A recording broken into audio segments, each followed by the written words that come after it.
Hello all, welcome to the convenience store assessment training model.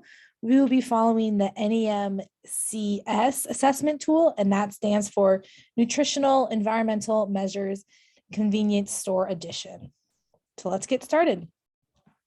So first, what to bring to your assessment.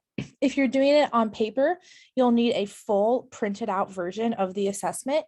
It's about 10 pages long. If you're doing it on an iPad, you will just need to bring a little stylus to write on the iPad. And you are not required to make a purchase in the store.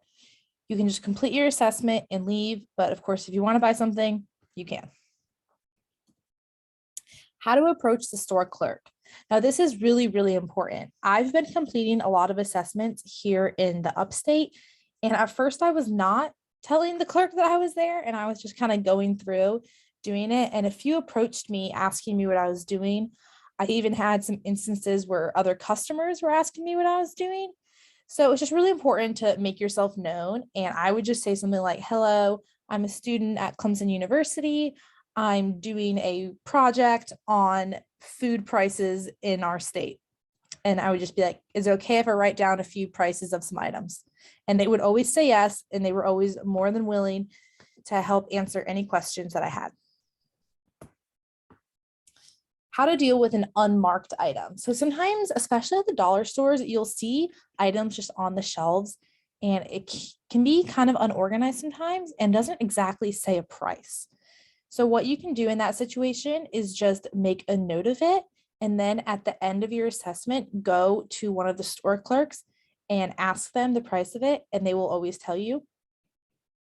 And if you have multiple items that are unmarked, wait to go to the store clerk at the end so you can ask all your questions at one time, just because it could be kind of annoying and burdensome to keep going up to the store clerk and being like, what's this price? And then going back, and then a few minutes later, what's this price? So just do it all at once. And sale prices. You'll encounter a lot of things that are like 2 for $5 or something like that, and try and figure out the price without the sale. Sometimes on the sale tag, it'll say 1 for X amount of dollars. Or you can move the sale tag and it'll say the original price. Or if none of that is working, then you can ask the sale clerk how much it is normally. The comment section. So every page of the assessment has a comment section next to most of the items.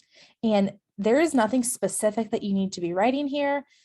It's really just for you to put any thoughts you have. If you see something that seems kind of odd or kind of weird, and you're like, oh, I want to share that. Or if it's something that piqued your interest and you want to know more about that, write that down.